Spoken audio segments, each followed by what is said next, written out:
नमस्कार साथियों, सामान्य ज्ञान के YouTube चैनल पर आपका स्वागत है। मैं हूं अमित कुमार। साथियों, जब भी हम किसी देश के अर्थव्यवस्था की बात करते हैं तो एक शब्द सबसे ज़्यादा सुनने में आता है और वो शब्द है जीडीपी। चाहे वो अर्थव्यवस्था भारत की हो, अमेरिका की हो, चाइना की हो या अन्य किसी भी देश की अर्थव्यवस्था की बात हो, तो उस देश की अर्थव्यवस्था को हम जीडीपी में ही नापते हैं। तो आज के इस वीडियो लेक्चर में हम जानेंगे कि जीडीपी क्या है, इसकी परिभाषा क्या है, जीडीपी कितने प्रकार की होती है, जीडीपी के और आयाम क्या है, जीडीपी में खामियां या कमियां क्या है, जीडीपी के और कुछ विकल्प क्या हो सकते हैं। तो चलिए सबसे पहले जानते हैं जीडीपी क्या है। तो देखिए, जीडीपी ये शॉर्ट फॉर्म है किसका। तो अगर जीडीपी का फुल फॉर्म जाने तो जीडीपी का फुल फॉर्म होता है ग्रॉस डोमेस्टिक प्रोडक्ट।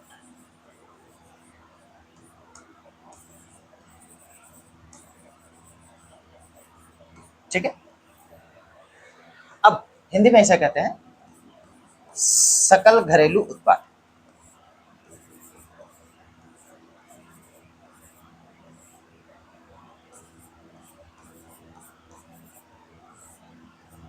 ये ठीक है। अब इसकी परिभाषा ग्रॉस डोमेस्टिक प्रोडक्ट, सकल घरेलू उत्पाद। तो देखिए, बिल्कुल आसान भाषा में ऐसे समझते हैं कि मान लेते हैं किसी देश या राज्य के सीमा के अंतर्गत, ये कोई देश या राज्य है, इसकी सीमा के अंतर्गत उत्पादित समस्त वस्तुओं और सेवाओं का जो बाजार मूल्य होता है उसे उस देश या राज्य की सकल घरेलू उत्पाद या ग्रॉस डोमेस्टिक प्रोडक्ट, जिसे शॉर्ट में जीडीपी कहते हैं। ठीक है, एक उदाहरण की सहायता से समझते हैं। मान लीजिए ये एक गांव, ठीक है। तो अब गांव में तरह तरह के लोग भी रहते हैं, ठीक है, और सभी लोग अब किसी ना किसी व्यवसाय से, काम धंधे से जुड़े होते हैं, ठीक है। तो अब गांव है, तो इस गांव में क्या है कि मान लेते हैं किसान है बहुत सारे, तो किसान फसल अनाज ये पैदा करते हैं। तो उस गांव के किसानों ने कुल मिलाकर क्या हुआ कि 10 लाख रुपए का गेहूं पैदा किया, ठीक है। उसी गांव में कुछ दर्जी भी रहते थे, तो अब गांव में दर्जी की भी जरूरत पड़ती है, लोगों को अपने कपड़े सिलवाने होते हैं। ये बात अलग है कि आज रेडीमेड का दौर है, फिर भी लोग कपड़े सिलवाते हैं, ठीक है। तो उस गांव में सभी दर्जियों ने मिलाकर साल भर में 5 लाख रुपए के कपड़े सिले लोगों को, ठीक है। यानी दर्जियों की आय 5 लाख रुपए हुई, ठीक है। अब दर्जी क्या करता है, तो ये तो सेवा देता है, ये आप उससे कुछ खरीदते या बेचते तो है नहीं, ठीक है। वो अपनी सेवा दे रहा है, आप कपड़े देते हैं, वो सिलकर आपको दे देता है, ठीक है। तो 5 लाख रुपए का दर्जियों ने कपड़े सिले। अब उसी गांव में अब शिक्षा की भी जरूरत होती है, ठीक है। तो शिक्षा की जरूरत होती है, तो 3 लाख रुपए की शिक्षकों ने सेवाएं, ठीक है। यह है, साथ ही साथ उसी गांव में डॉक्टर भी रहते थे, उन लोगों ने भी अपना अस्पताल क्लिनिक खोल रखा था, तो डॉक्टरों ने भी 2 लाख रुपए की चिकित्सा से संबंधित सेवाएं दी, मेडिकल ट्रीटमेंट, ठीक है।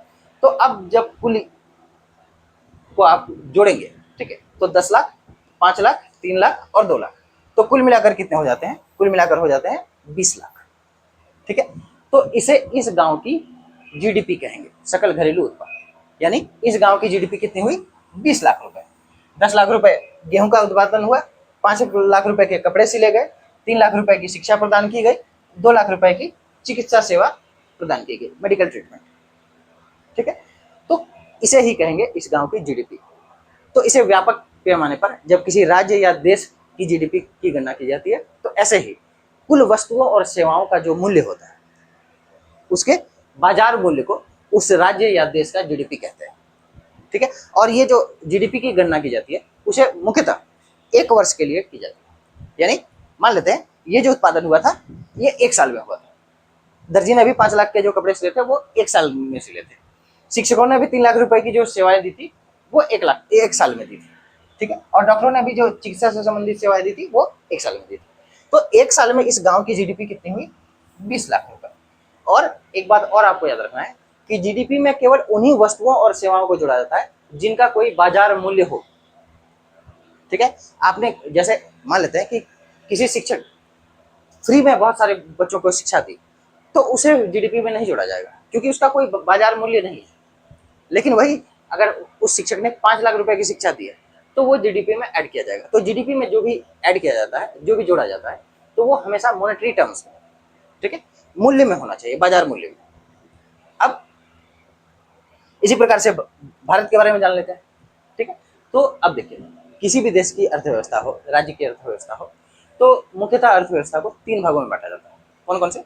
तो पहला है, यानी 3 सेक्टर्स कहते हैं इसे, primary sector, secondary sector, tertiary sector.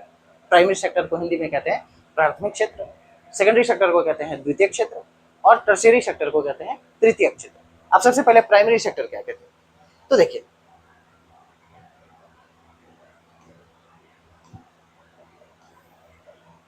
अब प्राइमरी सेक्टर, सेकेंडरी सेक्टर और टर्शियरी सेक्टर, तो जैसे ही हम आगे बढ़ते जाएंगे, तो सबसे पहले इन सेक्टर्स यानी इन क्षेत्रों की खास बात क्या है कि प्राइमरी सेक्टर में क्या होता है कि सबसे ज्यादा शारीरिक श्रम करना पड़ता है।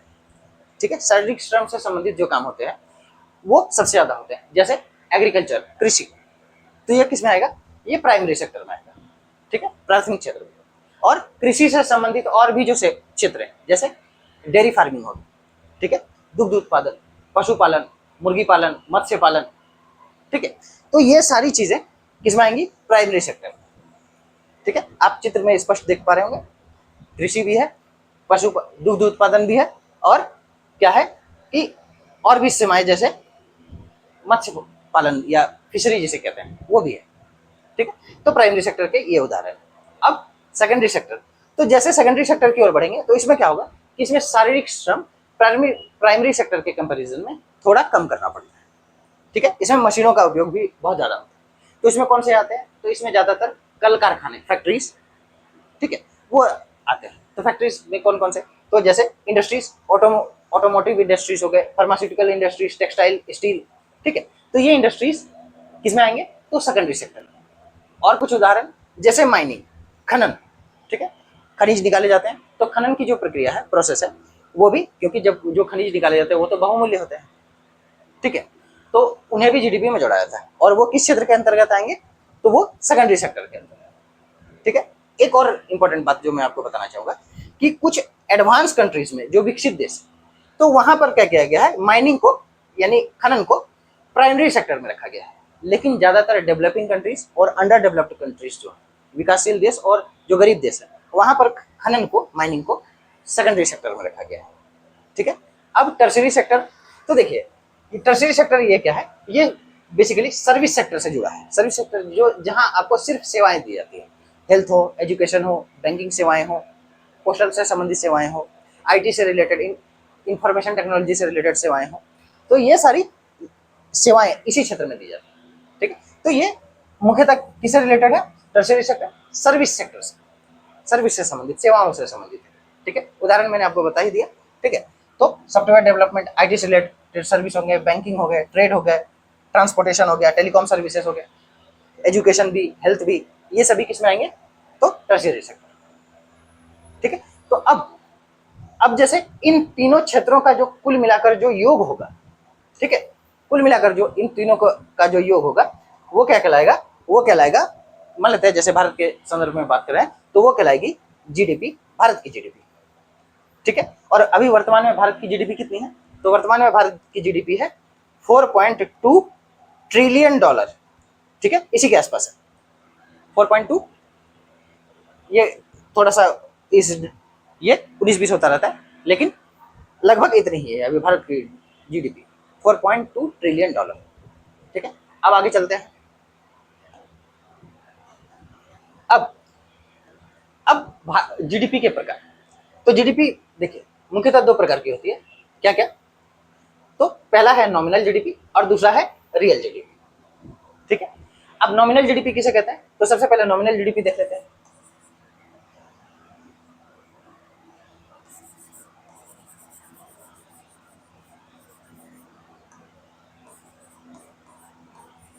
देखिए, तो सबसे पहले नॉमिनल जीडीपी के बारे में आपको एक बात याद रखनी है कि इसका निर्धारण हमेशा करंट मार्केट प्राइसेस पे किया जाता है, वर्तमान बाजार मूल्य पे। ठीक है, मार्केट प्राइसेस।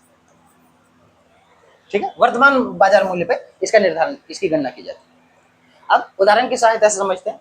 मान लेते हैं 2024, ठीक है, एक उदाहरण के तौर। तो 2024 में क्या हुआ कि भारत में 100 मोबाइल की को मैन्युफैक्चर किया गया, ठीक है। और एक मोबाइल की कीमत कितनी थी? 10,000 रुपए, ठीक है। हालांकि सच्चाई ये नहीं है, 10,000 रुपए में तो काफी सस्ता मोबाइल आता है, ठीक है।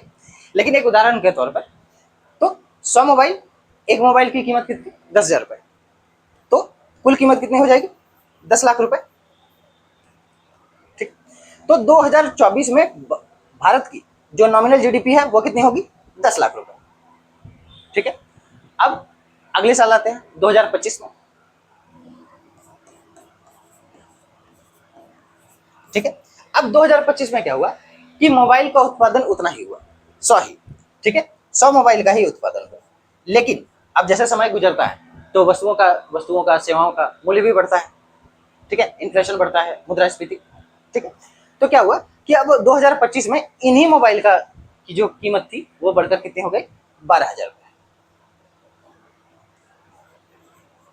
ठीक है। अब कुल मूल्य कितना हो जाएगा?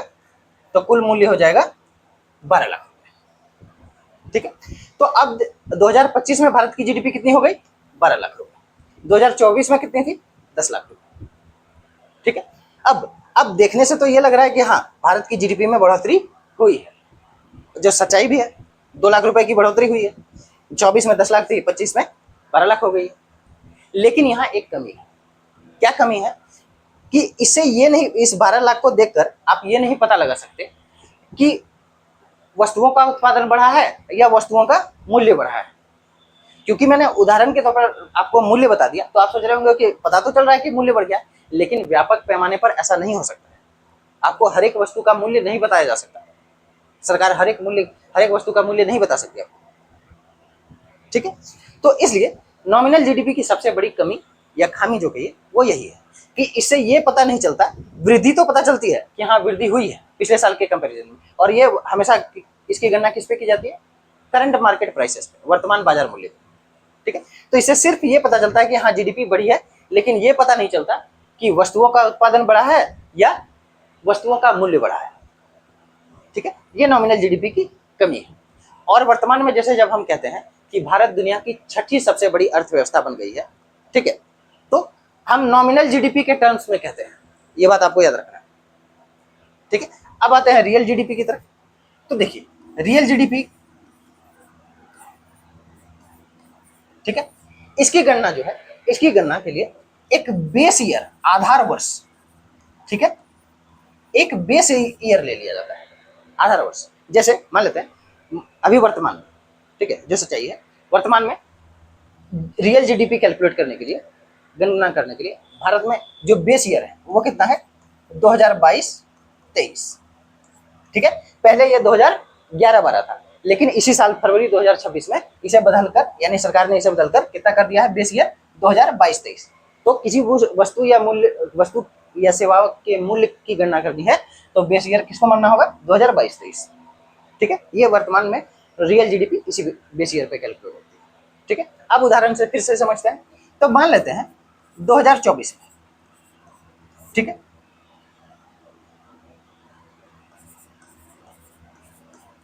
फिर से वही उदाहरण।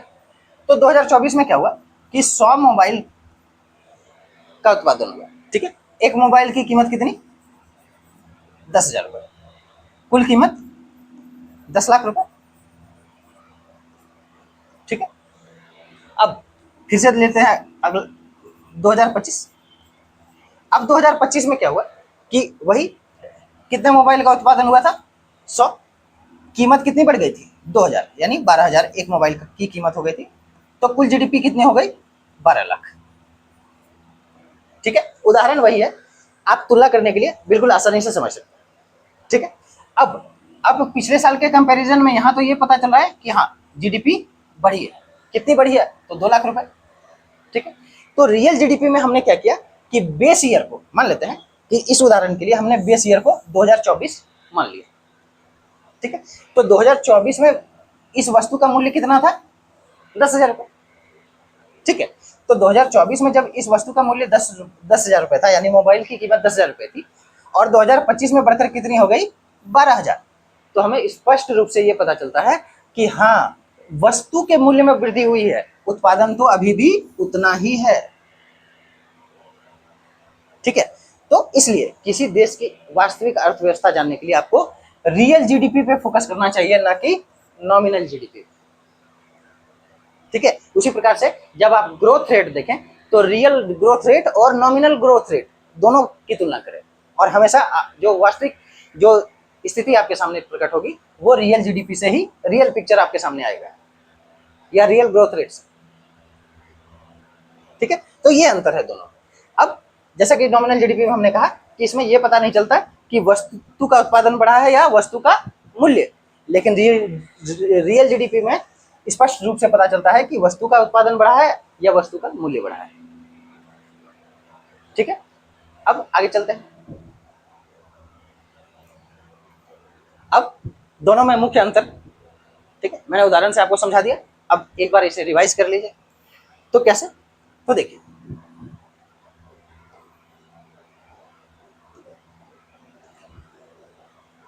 नॉमिनल जीडीपी है तो बेसिस यानी कीमत क्या है, आधार वर्तमान कीमत है। जैसे हमने देखा कि पिछले वर्ष से यानी पिछले वर्ष की तुलना की जाती है इस वर्ष।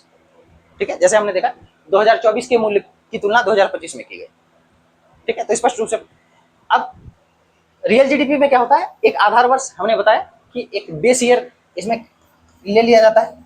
ठीक है, बेस ईयर, और वर्तमान में भारत का जो यानी इंडिया का जो जीडीपी है उसको कैलकुलेट करने के लिए बेस ईयर क्या है, फिर से मैं बता देता हूँ, 2022 2023। यहाँ से किसी भी वस्तु या सेवा के मूल्य को आधार माना जाता है। ठीक है, वर्तमान इससे पहले 2011-12 था, लेकिन इसी साल फरवरी 2026 में इसे बदलकर 2022-23 कर दिया गया है। तो किसी वस्तु या सेवा का मूल्य की गणना इसी वर्ष को आधार मानकर किया जाएगा रियल जीडीपी के लिए। ठीक है, अगला इन्फ्लेशन का प्रभाव। तो देखिए, नॉमिनल जीडीपी में इन्फ्लेशन का प्रभाव शामिल होता है। ठीक है, नेक्स्ट, लेकिन रियल जीडीपी में इन्फ्लेशन का प्रभाव शामिल नहीं होता है। ठीक है, इन्फ्लेशन यानी मुद्रास्फीति, सिंपल। ठीक है, वास्तविक उत्पादन को दर्शाता है तो रियल नॉमिनल जीडीपी वास्तविक उत्पादन को नहीं दर्शाता है। हमने उदाहरण से देखा कि सिर्फ पता चला कि हाँ पिछले साल के कंपैरिजन में इस साल 12 लाख हो गया है, पिछले साल 10 लाख था, इस साल 12 लाख हो गया है, लेकिन वास्तविक उत्पादन को यह नहीं दर्शाता है।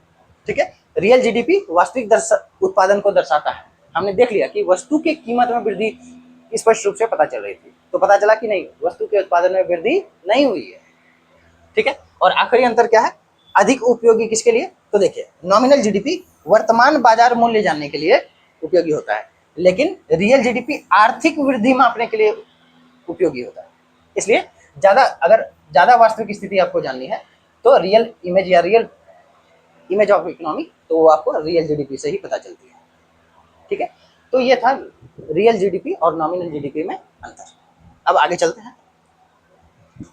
अब देखिए, जीडीपी से जैसा कि हमने देखा कि क्या पता चलता है, तो किसी देश के सीमा के अंतर्गत वस्तुओं और सेवाओं के मूल्य का बाजार मूल्य। ठीक है, अब देखिए, कोई भी किसी भी देश की जीडीपी, जैसे हम सुनते हैं कि भारत की जीडीपी बढ़कर इतनी हो गई, या लक्ष्य है कि इसे $5 ट्रिलियन बनाना है। ठीक है, तो अब क्या है कि जीडीपी किसी भी देश की अर्थव्यवस्था का रिपोर्ट कार्ड होती है, आर्थिक सेहत का रिपोर्ट कार्ड। ठीक है, तो आर्थिक सेहत का रिपोर्ट कार्ड, अब इससे जब आर्थिक सेहत का रिपोर्ट कार्ड है तो इससे बहुत सारी चीजों का पता चलता है। कैसे?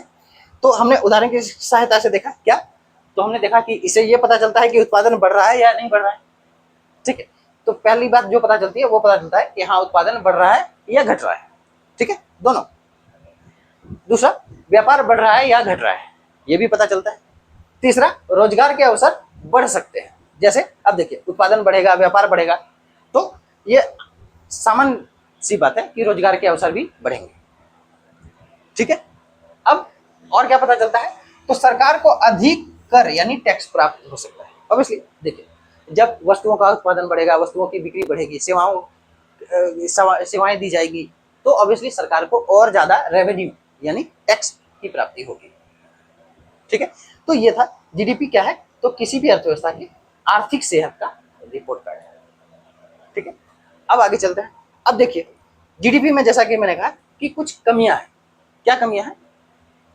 तो जब हम जीडीपी की गणना करते हैं तो हमने ये देखा कि हम मूल्य पर ही फोकस करते हैं। ठीक है, चाहे वस्तु का मूल्य हो, सेवाओं का मूल्य हो, हम मूल्य पर ही फोकस करते हैं। लेकिन बहुत सारी चीजें हैं जो मूल्य से भी, यानी मूल्य से परे है। अब जैसे इन जो वातावरण है, पर्यावरण, ठीक है, तो पर्यावरण को होने वाली क्षति, तो इसकी गणना जीडीपी में नहीं की जाती। ठीक है, मान लेते हैं एक फैक्ट्री लगाई गई, तो फैक्ट्री लगाई गई तो उससे वस्तु का उत्पादन होगा।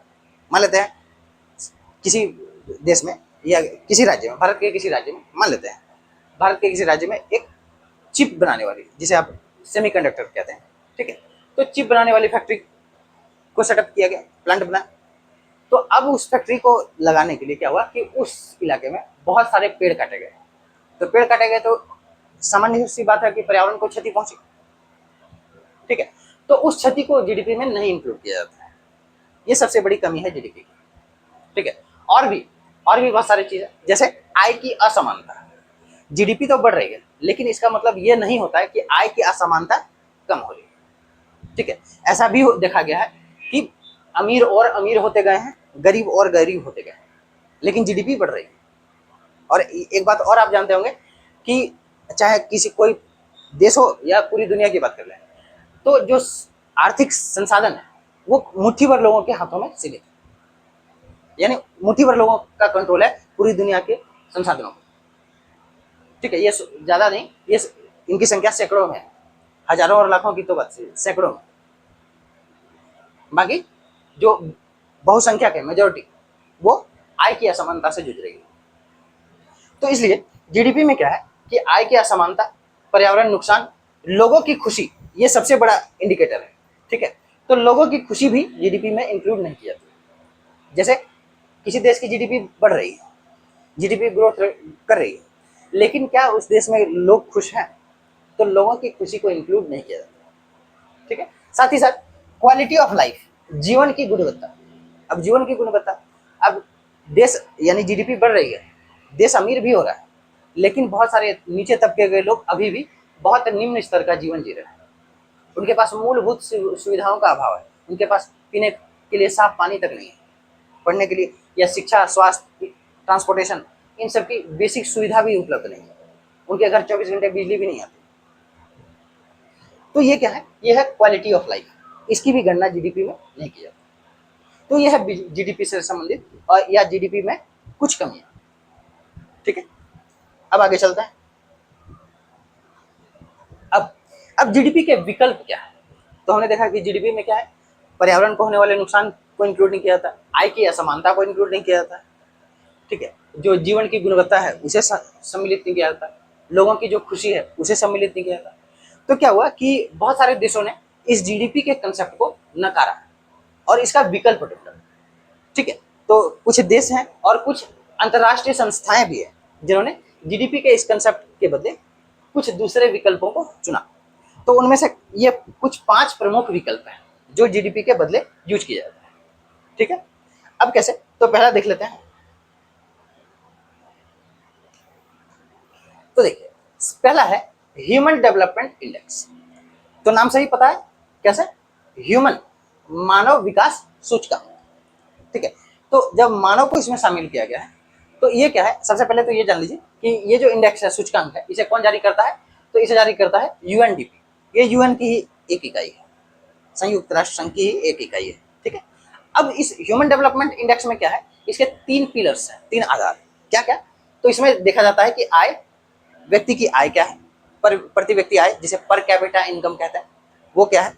शिक्षा, व्यक्ति यानी आप व्यक्ति शिक्षा यानी व्यक्ति के जो भी बच्चे हैं, ठीक है, तो उन्हें किस लेवल की शिक्षा मिल रही है, ठीक है। उनका स्वास्थ्य, लाइफ एक्सपेक्टेंसी, जीवन प्रत्याशा जिसे कहते हैं, वो कितनी है, ठीक है। तो ये 3 मुख्य पिलर हैं किसके, ह्यूमन डेवलपमेंट इंडेक्स। पहला कौन सा? आय, इनकम। दूसरा एजुकेशन यानी शिक्षा।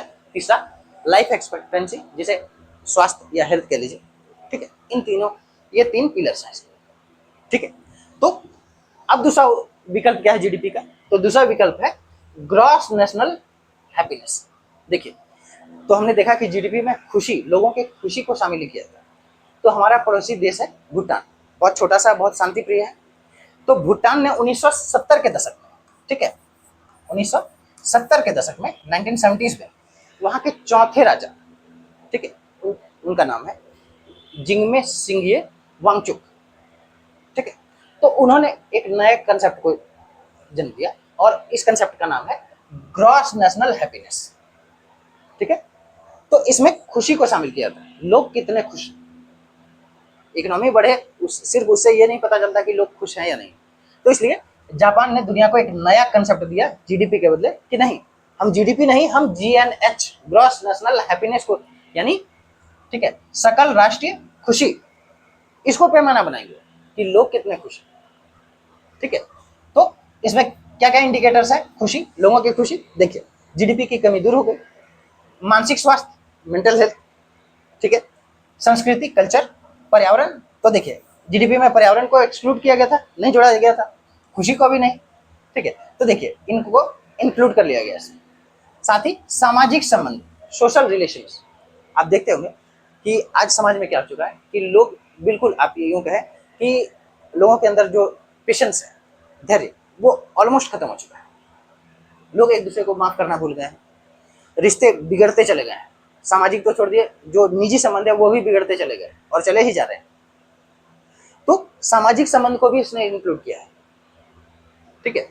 तो लोगों की खुशी आर्थिक विकास से अधिक महत्वपूर्ण है, ये किसका कहना है, ये भूटान का, ठीक है। तो इसे दुनिया ने मान्यता दी, और सोच कर देखिए भूटान इतना छोटा सा देश है। अब और एक विकल्प देख लेते हैं, तीसरा विकल्प है ग्रीन जीडीपी। तो देखिए जैसे इकोनॉमिक्स है वैसे ही इकोनॉमिक्स के अलग अलग एरियाज हैं, तो उनमें से एरिया है इकोलॉजिकल इकोनॉमिक्स या ग्रीन इकोनॉमिक्स कहते हैं। तो ग्रीन इकोनॉमिक्स का पार्ट है ग्रीन जीडीपी, ठीक है, और जेन्युइन प्रोग्रेस इंडिकेटर, ये दोनों ग्रीन इकोनॉमिक्स का ही पार्ट है या इकोलॉजिकल इकोनॉमिक्स का पार्ट है, ठीक है। अब जैसे कि नाम से पता है ग्रीन जीडीपी, तो ग्रीन जब हम बहुत बड़े पैमाने पर ग्रीन शब्द को यूज करते हैं एज ए सफिक्स, ठीक है, उपसर्ग के रूप में, तो क्या होता है कि उसका संबंध सीधा पर्यावरण से ही होता है, ठीक है। जैसे आपने नाम सुना होगा ग्रीन क्रैकर्स, दिल्ली जैसे शहरों में ग्रीन क्रैकर्स दिवाली में यूज किया था। ग्रीन क्रैकर्स क्या हुआ, यानी इससे पर्यावरण को कम नुकसान पहुंचता है। ठीक वैसे ही ग्रीन जीडीपी, तो ग्रीन जीडीपी में क्या होता है कि पर्यावरण को होने वाले नुकसान को भी जोड़ा जाता है, ठीक है। यानी जोड़ा कैसे जाता है, मतलब इसे इंक्लूड किया जाता है। मान लेते हैं कि किसी एक वर्ष में किसी देश या राज्य की अर्थव्यवस्था, ठीक है, में कितने 100 करोड़ का उत्पादन हुआ, कितने का 100 करोड़, उस देश या राज्य में फैक्ट्रीज ने, जो कारखाने थे, उद्योग थे, उन्होंने 100 करोड़ का की वस्तुओं का उत्पादन किया। अब जब 100 करोड़ का उत्पादन किया तो ऑब्वियसली जब फैक्ट्रीज चली होंगी तो बहुत सारे प्रदूषण भी हुए होंगे, पर्यावरण को नुकसान भी पहुंचा होगा। तो एक अंदाजन, ठीक है, एक ठीक मोटा मोटी अंदाजा लगाया जाता है कि हाँ पर्यावरण को कितना नुकसान हुआ। तो उदाहरण के तौर पर मान लेते हैं कि 20 करोड़ का पर्यावरण को नुकसान हुआ, 100 करोड़ के वस्तुओं का उत्पादन हुआ, ठीक है, इंडस्ट्री से, और उसमें से ये मान, उदाहरण के तौर पर मान लेते हैं कि 20 करोड़ का पर्यावरण को नुकसान हुआ। हालांकि ये अंदाजा लगाना लगभग नामुमकिन है, लेकिन एक मोटा मोटी अंदाजा लगा लिया जाता है कि हाँ पर्यावरण को नुकसान हुआ है। तो अब इस देश की जीडीपी कितनी है उस वर्ष में, 80 करोड़, उत्पादन कितना हुआ 100 करोड़, तो जीडीपी तो 100 करोड़ होनी चाहिए, लेकिन नहीं, इसमें से पर्यावरण में होने वाले नुकसान को माइनस कर दिया गया, घटा दिया गया। तो अब इस देश की जीडीपी क्या हो गई, 80 करोड़। तो यह है ग्रीन जीडीपी, ठीक है। अब जेन्युइन प्रोग्रेस इंडिकेटर, तो देखिए जेन्युइन प्रोग्रेस इंडिकेटर नाम से ही पता है, जेन्युइन वास्तविक, ठीक है। तो क्या है, इसमें केवल उत्पादन ही नहीं बल्कि सामाजिक कल्याण, सोशल वेलफेयर, ठीक है, अपराध की लागत, पर्यावरण को क्षति, आय का वितरण, इन सभी चीजों को शामिल किया जाता है, ठीक है।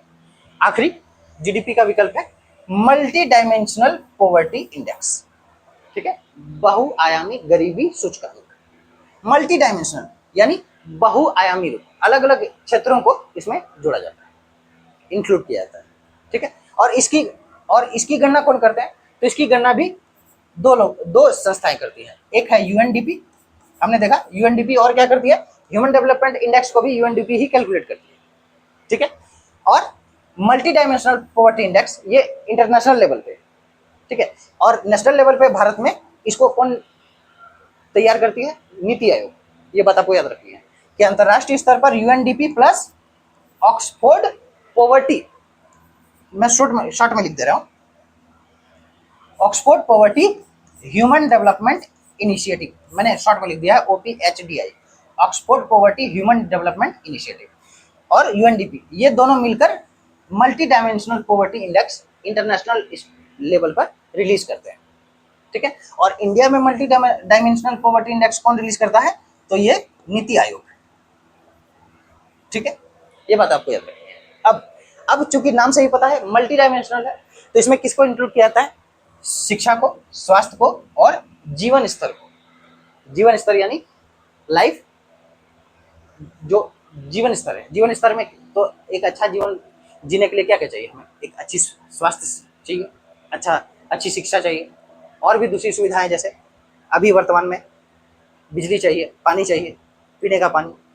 ठीक है, तो ये सारी चीजें जीवन स्तर में देखी जाती है।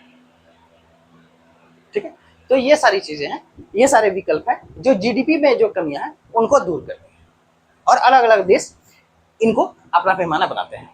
और ये जो है, जैसा कि मैंने कहा, मल्टी डायमेंशनल पॉवर्टी इंडेक्स ये इंटरनेशनल लेवल पे इशू किया जाता है, और इसमें भारत के लिए भी जो रैंकिंग होती है वो भी दिखाई जाती है। ठीक है, और जब राष्ट्रीय स्तर पर नीति आयोग इसे रिलीज करती है तो इसमें राज्यों को दिखाया जाता है कि हाँ, ये राज्य अभी नंबर 1 पे है, ये राज्य सबसे नीचे स्तर पर है, ये राज्य 10वें नंबर पे है, 5वें नंबर पे है, इस तरह से। ठीक है, तो आज के इस वीडियो लेक्चर में हमने जाना जीडीपी क्या है, जीडीपी की परिभाषा क्या है, जीडीपी के आयाम क्या है, जीडीपी कितने प्रकार की होती है, जीडीपी में कमियां क्या है, जीडीपी क्या दर्शाता है, जीडीपी के और दूसरे विकल्प क्या है। मैं आशा करता हूं आपको ये वीडियो पसंद आया होगा। आप अपने विचार और राय कमेंट बॉक्स में जरूर लिखिएगा। साथ ही साथ अगर आपको किसी अन्य टॉपिक पर, चाहे हिस्ट्री हो, ज्योग्राफी हो, पॉलिटी, लॉ, फिलॉसफी, और किसी भी टॉपिक पर वीडियो चाहिए या जानकारी चाहते हैं, तो आप कमेंट बॉक्स में जरूर लिखिएगा। मैं उस टॉपिक पर वीडियो जरूर बना दूंगा। देखने के लिए धन्यवाद। अब मिलते हैं अगले लेक्चर में।